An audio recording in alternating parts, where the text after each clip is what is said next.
The definition of the derivative.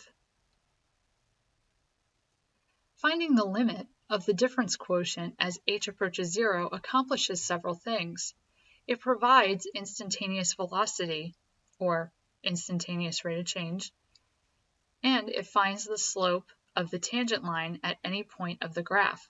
Most importantly, though, it defines a fundamental part of calculus, what's known as the derivative. A derivative is the instantaneous rate of change of a function with respect to one of its variables. So the difference quotient, when used algebraically, instead of substituting x values into it to find the slope, finds the derivative. The derivative of any function f of x is written as f with an apostrophe after it and then x in parentheses, and it's equal to the limit of f of x plus h minus f of x all divided by h as h approaches 0, as long as the limit exists. And the notation with the f apostrophe and then x in parentheses is read as f prime of x. So the actual definition, when read correctly, is f prime of x is equal to the limit of f of x plus h minus f of x all divided by h as h approaches 0. You may see many different notations for the derivative of a function. Although they look different and are read differently, they still refer to the same concept. So this f with the apostrophe and then x in parentheses is read as f prime of x. If you have y with an apostrophe after it, it's read as y prime. If you have a dy divided by dx, it's read as the derivative of y with respect to x. And this d divided by dx and then f of x afterwards is read as the derivative with respect to x of f of x. Let's practice. How would you read the following? We have these 6 different notations, and we have to figure out how they are read. Well, our first one with the g and apostrophe and then theta in parentheses is read as g prime, that's what the apostrophe means, of theta. Our next one, we have dy over dt, and it is read as the derivative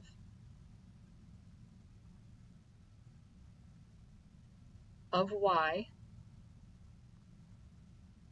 with respect to t. Our third one that we have here is p apostrophe and then x in parentheses, and it is read as p prime, that's what the apostrophe stands for, of x. Okay, the next one that we have, this dk over dA, is read as the derivative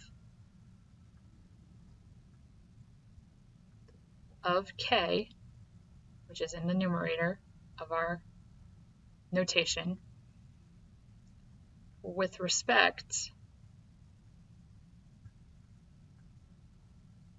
to a, which is the variable in our denominator. All right, the next one, we have h and an apostrophe, and it is read as h prime. Because remember, the apostrophe can be replaced by the word prime. And this last one that we have here, with d over dt and then f of t afterwards, is read as the derivative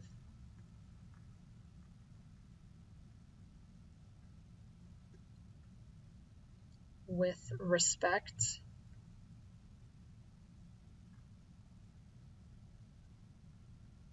to t of f of t. And here are the solutions to these 6 example problems where we practiced how to read the derivative notation. And we do get the same answers that we wrote down in the previous slide. Now let's try an example. Find the derivative of the function f of x is equal to x squared plus 1. The first thing that we need to do is set up the difference quotient. In other words, we're finding the limit of f of x plus h minus f of x divided by h as h approaches 0.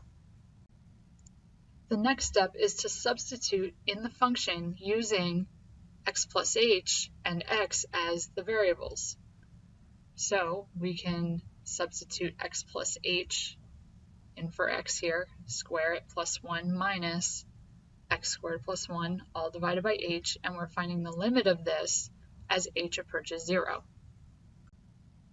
The next step is to expand x plus h quantity squared by multiplying x times h by itself. In other words, evaluate that, and it evaluates or simplifies to x squared plus 2x times h plus h squared, and we still have the plus 1 there.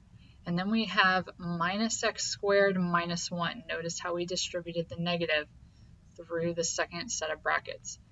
And all divided by h, and we are still finding the limit of this difference quotient as h approaches 0. The next step is to simplify by combining like terms. So if we notice we have x squared and a negative x squared, well, they add up to 0, so they cancel out. And we also have a plus 1 and a minus 1, and their sum is also 0. So the only things we have remaining are 2xh plus h squared all divided by h, and we are finding the limit of this as h approaches 0. And then if we divide both of our terms by h, we will be left with 2x plus h.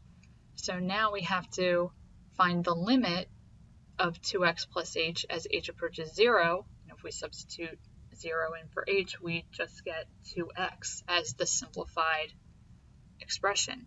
Therefore, f prime of x, or the derivative of f of x, is equal to 2x. Use the derivative of the function f of x is equal to x squared plus 1 to find the slope of the tangent line at x equals 2. Well, we have our function f of x is equal to x squared plus 1, and we just found that f prime of x is equal to 2x. Well, we know that the slope of the tangent line is equal to f prime when evaluated at the x coordinate provided, so at 2. So we are going to substitute 2 in for x to determine the slope of that tangent line. So that's going to be 2 times 2, which is equal to 4, and that will be the slope of our tangent line. And this slide confirms what we just found, that in order to find the slope of the tangent line at any x value of our function, first you find the derivative, which we had done prior, and then you substitute the x value in for x in the derivative. And we found that our slope value is 4. Let's try to find the derivative in another example. Find the derivative of the function f of t is equal to t squared minus 3t plus 2. The first step is to set up the difference quotient and to find the limit of our difference quotient, which is f of t plus h minus f of t divided the whole thing divided by h as h approaches 0. The next step is to substitute in the function using t plus h and t as the variables. So where this t is located by the square, we put the t plus h in its place and we still square it. And then we're subtracting 3 and then multiplying by the quantity t plus h plus 2 minus, and then the function of t. So that's t squared minus 3t plus 2. And we're going to divide that by h because that's the rest of the difference quotient. And we are going to find the limit of this difference quotient as h approaches 0. If we expand t plus h quantity squared by multiplying t plus h times t plus h, we end up getting t squared plus 2th plus h squared. And then if we also distribute this negative 3 through, we get minus 3t minus 3h, and we still have plus 2. And then if we distribute this negative 1 through to all of the terms, they become minus t squared plus 3t minus 2. And that entire numerator is being divided by h. And we are finding the limit of this rational expression as h approaches 0. This next step is combining like terms. So for example, we had negative t squared and a positive t squared. They canceled out. We had a plus 2 and a minus 2. They canceled out.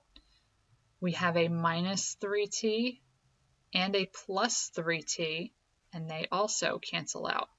So we are left with finding the limit of 2th plus h squared minus 3h all divided by h as h approaches 0. And then in the next and final steps, we are going to divide each of the terms in the numerator by h, and we have remaining 2t plus h minus 3, and we are going to take the limit of 2t plus h minus 3 as h approaches 0. And now we can use direct substitution, and when we do that, we get 2t minus 3 as our simplified expression. So therefore, the derivative of f of t, or f prime of t, is equal to 2t minus 3. Use the derivative of the function f of t is equal to t squared minus 3t plus 2 to find the slope of the tangent line at t equals negative 1. Well, what we found was that f prime of t is equal to 2t minus 3. And in order to find the slope of the tangent line, we need to evaluate f prime of t at t equals negative 1. So we're finding f prime of negative 1. And we can use direct substitution. We'll have 2 times negative 1 minus 3. And when we evaluate this, that slope of the tangent line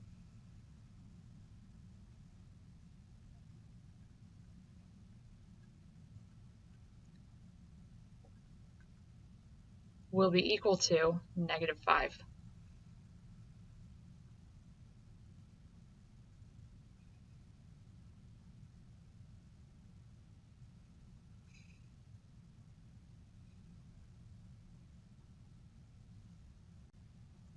And this slide confirms the solution that we found on the previous one, which was to evaluate f prime of t at negative 1. And the answer is negative 5.